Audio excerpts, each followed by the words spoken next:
The following is our conversation with Veronique Ozkaya. She's the co-CEO at Datamundi AI. She's got over 25 years of experience in our industry. I'll tell you more about it as I introduce her. This was very exciting because we were able to see the transformation of a company in our industry, language services industry, from Summa Linguae Technologies, very well known, into Datamundi AI as a way to adapt into the current demands of the market. A very interesting conversation with Veronique. We're very grateful to have her. MultiLingual. I hope you enjoy the conversation.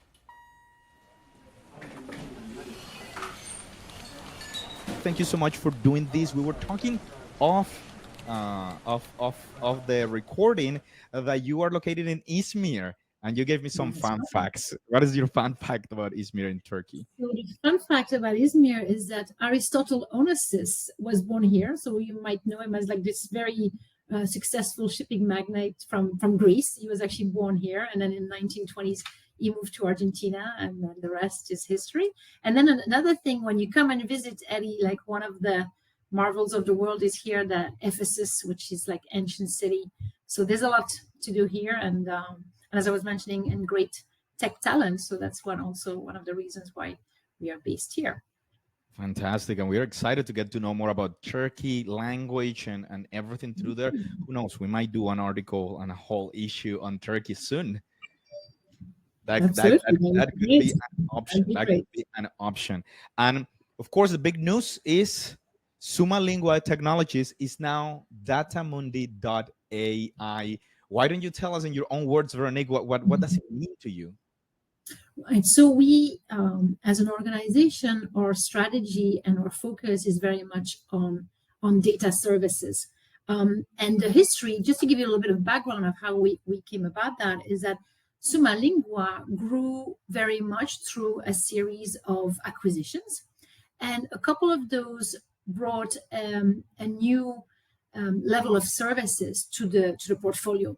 The first one was a company called Global Me, and that was bought in 2019, and it had already audio collection and this kind of services. And then after this, interestingly enough, at the end of 2020, we bought a company called Datamundi, and this company that was headquartered in Belgium at the time was specialized in data services and had a platform to provide these services. And services were typically around enhancing data sets, cleaning data sets. So very much, once the data set is created or supplied, making it better or making it fit for a certain purpose. And that was actually I think a very smart acquisition, because it really showed where businesses were going. And this was prior to ChatGPT. So if you kind of look really back, in the language industry, in the 90s, you had CAT tools. In the 2000s was TMSs. In the 2010s, it was neural MT, the era of MT. And then with AI, it kind of came out really with ChatGPT in 2022, where there was already a lot of work being done in the background to enable actually these systems to come to life. And this is what Datamundi was doing. So very smart acquisition on the part of my co-founder and co-CEO, Christophe. And then it's actually why I joined. That was one of the reasons I joined, because I thought this is really where the future lies. And I thought that having data services, but also having this multilingual angle, because when you have the background of being a global language service provider, you have this understanding of culture, of nuances, of linguistic aspects. And when you think about it, AI is in English mostly, right? And at some point, organization says, okay, we need you to improve the English for the AI, because English is a language. But then how do we go to actually serve in all markets? And that's where your language skills can be very, very useful, even though it might be different profiles, but the understanding of how language works is a big asset. So in the end of last year, when we were making our strategy plans, we thought, our CMO, Kathleen, said, our name doesn't reflect what we do. So we thought about how we would rebrand, and we thought, why don't we use Datamundi? This is a brand that actually, we've bought, and this is actually, instead of trying to come up with a new name, we decided to go with Datamundi. And she was very smart. She joined in September, and in October she made sure she bought the domain and everything that was related to acquiring the brand. Very quickly, and a very quick decision. Of course, Datamundi.ai, standing Datamundi for data of the world. Yes, Could you tell us a little bit more about how this concept captures that expanded focus? What does it mean for your clients and the broader AI ecosystem in language as well? sure. So for our clients, if you look at, I would call them traditional client in localization. So traditional clients in language services, what they do is that they have data in a certain language, usually it's English, can be German, whatever, a source language, and they transform it, right? What I think clients maybe don't always see is that they're sitting on a gold mine. All of this multilingual data that they've been curating and enhancing and so on and so forth, it's seen sometimes as mundane, as translation. We look at it as data that can be reused for other purposes. It can be reused for creating AI system. It can be reused for getting insights. It can be used for your technicians in the field. You have all of this information that you could feed them, right? So we actually look at all of our services are some way of manipulating data. So that's what for localization clients, it means that we believe we can go further, and we believe our language services clients should really see how more strategic they can be by being really the multilingual and the data owners within the organization. So that's the part where what we're seeing with our traditional clients is that they have now new needs, and they need us to help them figure out how to serve these needs. So imagine you're a localization buyer, localization manager, and you have all these AI initiatives going in your organization. Take something very simple, an internal AI assistant. At some point, someone comes and says, oh, you know what? We have workforce in France, in Chile, in Italy, in Japan. We want them to use this AI assistant. This is not going to be in English. They want to get the information in their language. Where do they go? And I think a lot of localization entities within our clients are starting to think, how can I be more strategic and really support these initiatives? So that's the part on language services. Another aspect is also using the data as insights to help sales. So let me give you an example where, let's say you're a retail site and you're selling shoes, like let's say for a swimming pool, this kind of flip-flop type shoes, right? And you've sold a few thousand, you've got a lot of reviews, right? If you improve even the description of that product, to what extent is that going to increase your sales? We can do this in such a much easier way today with all the technology that's available. And you can be much closer to your client when it comes to their sales goals, when it comes to the actual the client goals. I think in our industry, maybe we tend to be a little bit too navel gazing and look at all the ingredients that come, to make a recipe.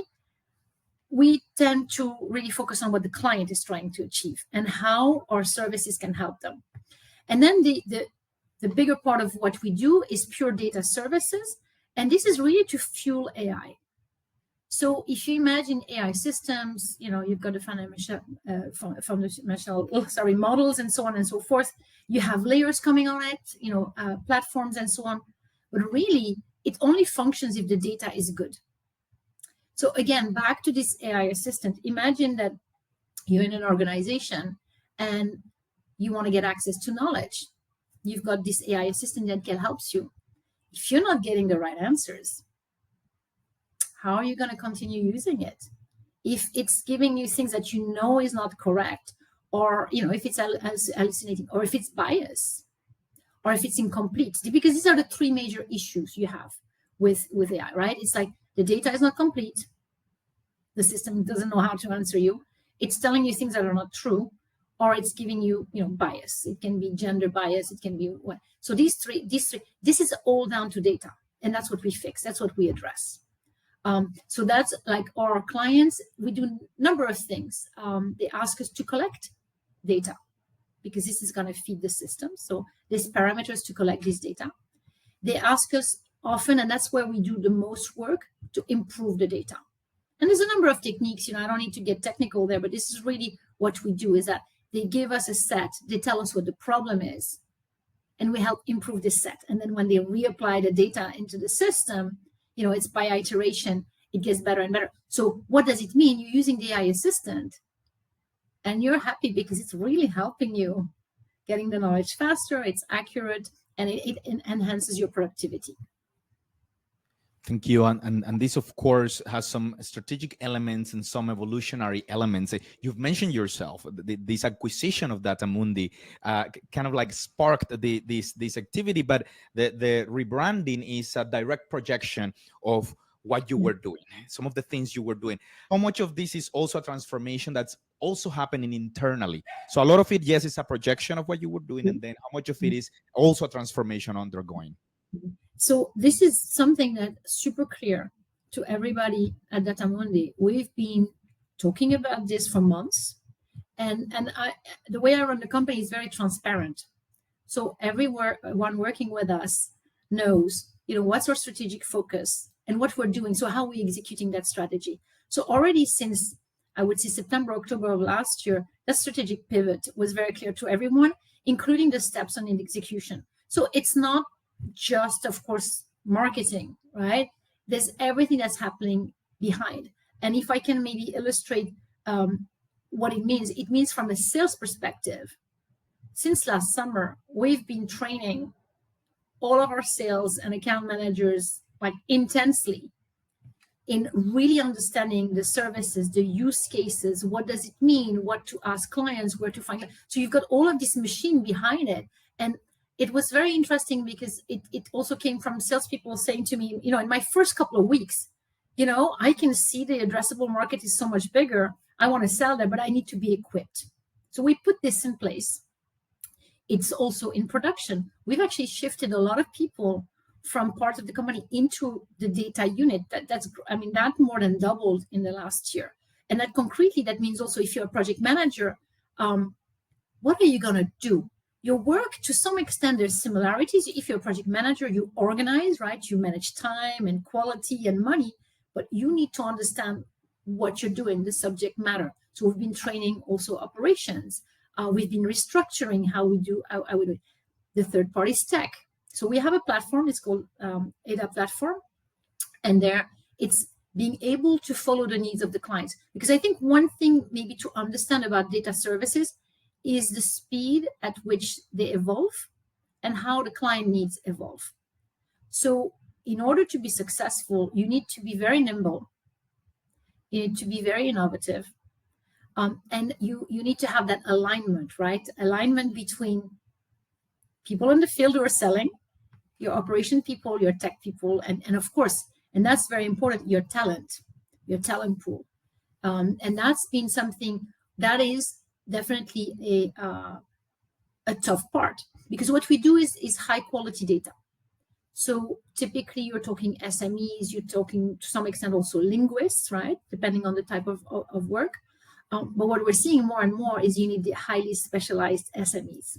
So you've got different levels of, and that is something I think for global service provider who are looking at data services, not to underestimate what it is to actually curate the supply chain. I think that's one of the biggest and interesting challenges as well, right? Because you're trying to find literally needles in haystacks. And of course, and thank you for sharing that. It gives some perspective on the conversation. Of course, as we look at the case studies and what the company is actually doing, it will refer back to those that read the press release in MultiLingual or on your website, that this should and the idea is that it brings agility, it brings efficiencies, it brings all these very positive elements, the scalability and speed to the clients. Are there any real case studies, even if it's anonymous, that you can tell us about of something like this working for your clients? Yeah, so I can say that during some recent presidential elections, we worked for a client and we were able 24/7 to update a system that you call on to get your latest news, voice activated, and literally within seconds being able to provide the news that were happening in a given country across a number of different countries. So that's one good use case. We have also use cases with existing clients that created chatbots for their support, for their call centers.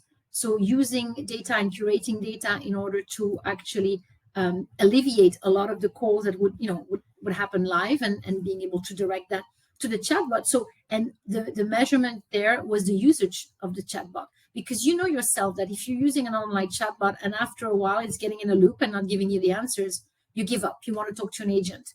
So the measurement there is like the time, and the number of cases that can be resolved without having to involve an agent. That's another use case that we do that quite a bit. Also, we have use cases that maybe are more related to language, where we would literally clean data sets that have bias, right? And it can, so as with languages, take French. If you're talking about a nurse is typically associated to feminine gender, right? But there are plenty of male nurses. So how do you fix the data sets in order to not keep this bias, or not to infuse more bias within it? So that's another use case that's quite frequent. So this, like, just to give you kind of a little bit of an example of actually the variety. And that's actually also very interesting, because imagine you're a team lead or a project manager, you're going to be getting different problems. It's not always the same problem. Sometimes you can put the same things in a bucket because you do the typical same work for a client. Often you're going to see an evolution of the needs and things. I mean, we're doing things like SQL to Python prompt. I mean, some things that are really technical, where you need to find resources that are not so easy to find, or clients that say, you know what, we would like you to find 2,000 people that you're going to record on a specific device with a specific app, and we need it within these parameters, and then with this data we need you to do X, Y, or Z with this data.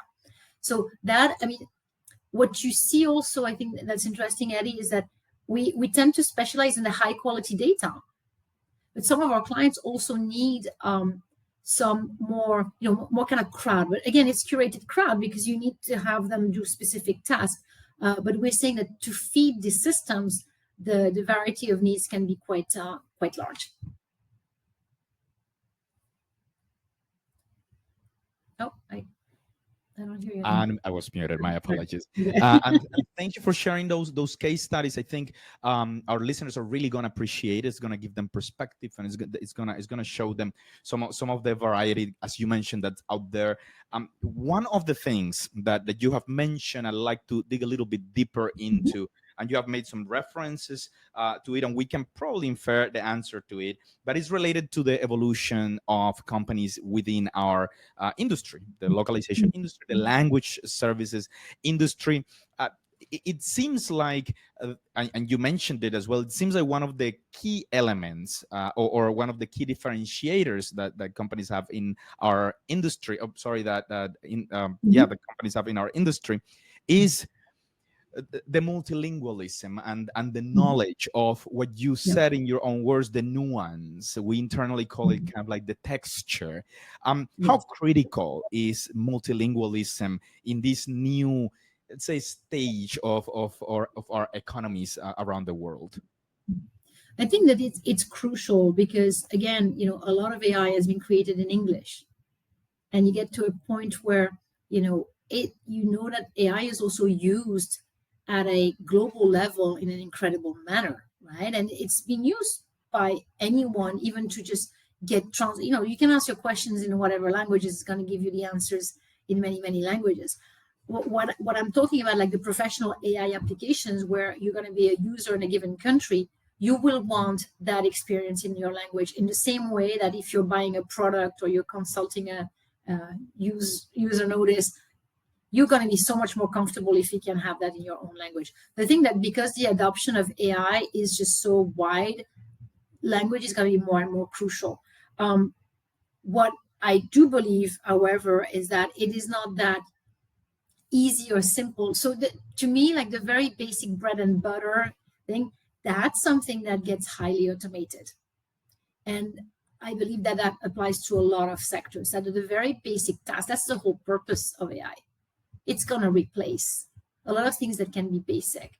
So what is going to be crucial for individuals and talent that have the multilingual knowledge is the depths that they can go to really understand how the systems function, recognize patterns, and be able to address that. So this is really the matter, that's at stake here, is to elevate the game and understand, how language plays and how to fix it in order for the models to do better. And that's fantastic because multilingualism, it almost gives you this superpower to be able to reverse engineer what you're seeing as results, and then unless you have that nuance, it's going to be really difficult to gain advantage in the conversation, right? Of course, as the conversation evolves very rapidly, now it seems like fear has dissipated, and we've started to see the first signs of life in this new evolution. Clients are changing, and their demands are changing. What they are asking for is changing. You've been in data for a long time. How are the data needs of the clients evolve? How have they evolved, and what are their needs looking like right now? What I saw is that initially the needs of the clients were somewhat basic and quite related to volume, right? As they were building systems. So the classic things, is this a cat? Is this a dog? And, so you would have like big crowds of people, or even in the search kind of domain, you could have people who were maybe not full-time employees, but they would do this as kind of a side job or on a freelance basis. So it was kind of more, I don't like to say lower level, but more basic tasks, right? That was really what the whole kind of world of data was known for. But that has evolved, right? And as these systems, like all the foundational systems, are evolving so fast, I mean, between OpenAI and Claude and Llama and Gemini, I mean, DeepSeek, you're seeing like the speed at which these systems are developing is just like mind blowing, right? And the needs have increased in terms of complexity. That's what we've seen. So, and we've seen a lot of organizations also trying to figure out, how to win this arms race, and not necessarily on volume, but on quality. If you're kind of interested in that, there's some really good resources you can find online that show you how the different systems work better. And I have a daughter who's in college, and I sent her the other day this ranking of different systems related to maths, and saying that this is better than, and she replied to me, so this is really useful. That's always my acid test, right? To see, how much the younger generation picks up on that. And she was like, yeah, actually, I've seen that X, Y, and Z. So the systems have all developed their specialty and their domain expertise. And with that, the requirements have become more complex in order to make these systems better. So you're going to have systems that are more generic, and hence what's feeding them is more generic. And then you're going to have systems who are really specialists in some area. And we're back to this SME thing. So let me give you another example. I'm based here in Turkey. Let's say I'm a cardiologist, right? And my hospital gives me a system that essentially is going to help me validate a diagnostics, right? So patient comes, I do whatever test I need to do on that, and I enter this data in Turkish, right, in the system. You want the system to be correct. So who validates this data? Well, we need to have doctors who are going to check the data set and make sure it is actually correct, and it's just not going to come up with a weird diagnostics. So that's kind of the level of depth that some of these systems go to for the use cases. And that means also the level we need to get to in order to sourcing the resources that are going to validate and curate the data sets. And it's great to think about the elements that internally will need to come into place to make sure that all of this happens. This translates to your clients, and you have said that, or at least you've said to your clients, we are your partner, not just a provider. And outside of the cliches, what does this mean in practical terms? When someone becomes a client of Datamundi, what does it mean internally for you? Yeah, that's a good one, because I think you've put your finger on it about the aspect that's around consulting with the clients. You cannot provide data services if you don't understand what the client is trying to do. It's not like they just send you data sets and here you go. Here's a set of instructions. The normal or the typical process means that you actually sit down with the clients, their data scientists, and you try to understand with them what they're trying to do. And then it's not just about doing it. What's expected is that you're going to do it better than they thought about. And by that, I mean that you're going to be able to bring some process improvements or another way of doing things. Let's say that clients wants you to improve product descriptions on a retail site. How can you do this in a way where the person who's going to be fixing these descriptions has got context? Well, maybe we build a tool around that and we say, hey, look, Mr. Client, or Mrs. Client, we have now the ability to get our annotators the same environment there virtually that they would have if they went onto your site and looked at the product. So that's going to make the descriptions that much better, that much more relevant. And that's a process improvement. Or another process improvement is to say to a client, we've applied all of these techniques. We're not getting more improvements on these data sets for X, Y, or Z reasons. That's also very valuable because you say to the client, okay, we've tried all of this. We hit a wall now. What else can we do? So that aspect of consultative selling and production is extremely relevant and very important. It seems, of course, that the future is bright, not without challenges, and the best from what we've seen, that they've come to do certain things internally, and then they start communicating to the world what they've done, and then their clients are more confident than ever, and values stay similar and they evolve. What are some of the values from Summa Linguae Technologies, now Datamundi, that you see standing the proof of time to do this very, very massive endeavor that we're talking about? I think it kind of revolves around three main values. And of course, the values come from the people, right? So if people are not on board with those values, it doesn't work, right? One of the strong values we have is mind openness, meaning that people being curious, trying new things, failing and not being blamed for failing, but rather, being praised for coming up with ideas. So we have like our innovation hub leader, Gert, is like channeling ideas and saying like, okay, what can we implement? So that open-mindedness, very important. Second, resilience.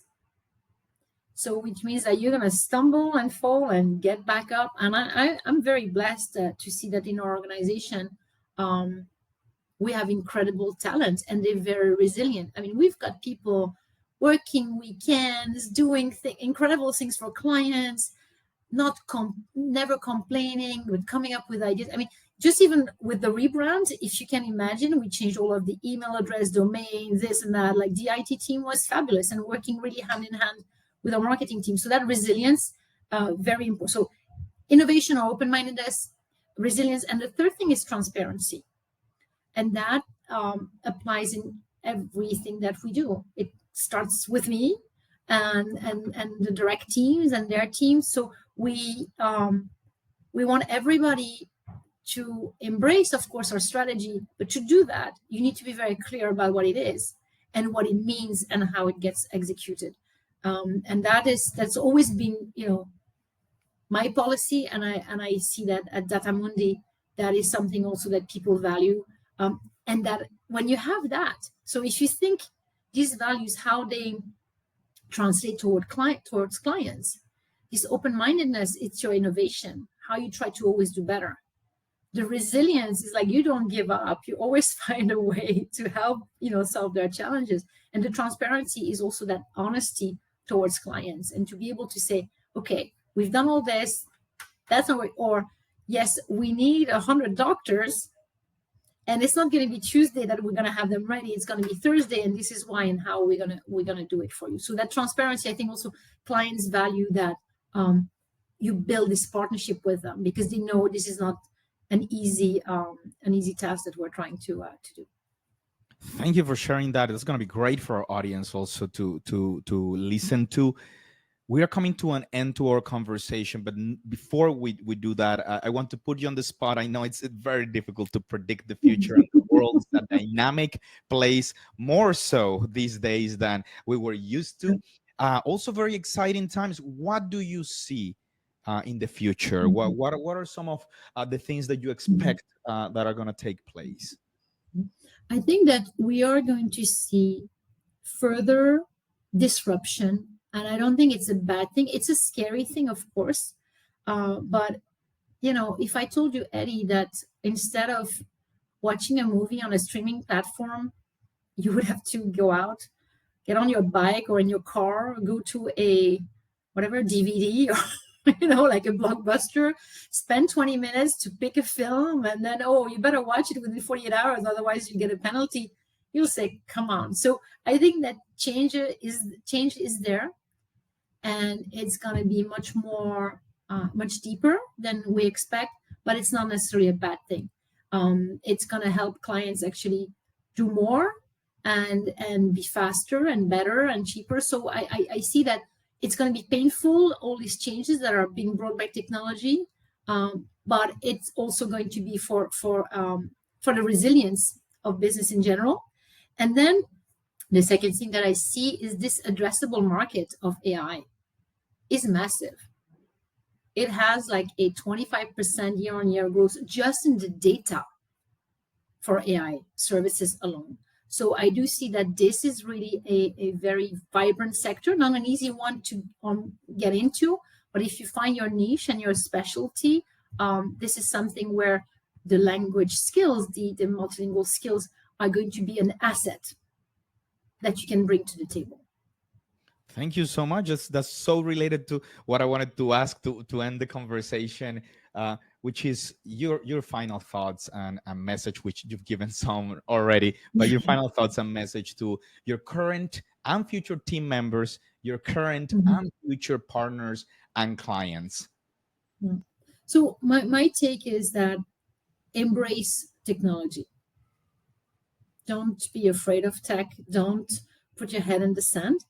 Embrace technology, and keep an open mind, because there's always a path to find. I am not an optimist or somebody who's pessimistic. I'm quite realist, with a little bit of optimism, of course. And I really think that if you embrace and you learn, there's actually a very good future. And at the same time, our global services industry, language service industry, is going to evolve quite dramatically, in my opinion, in the coming years. So we put the seatbelt on, and we get on this ride, because it's an exciting one. And rather than denying it or saying it's not happening, I think if we embrace it, we're going to be part of the success of that sector. That is fantastic. Veronique, thank you so much for your time today. My pleasure. Thank you so much, Eddie, for having me. And this was our conversation with Veronique Ozkaya. And this was an amazing conversation. I hope our audience has loved it as much as we have. We are going to be releasing more on this later on in the form of a snippet. So we appreciate your comments and your likes. Without any more to say, thank you so much for listening. My name is Eddie Arrieta, CEO here at MultiLingual Magazine and Media. Until the next time, goodbye. Thank you, Veronique. Thank you, Eddie. Pleasure.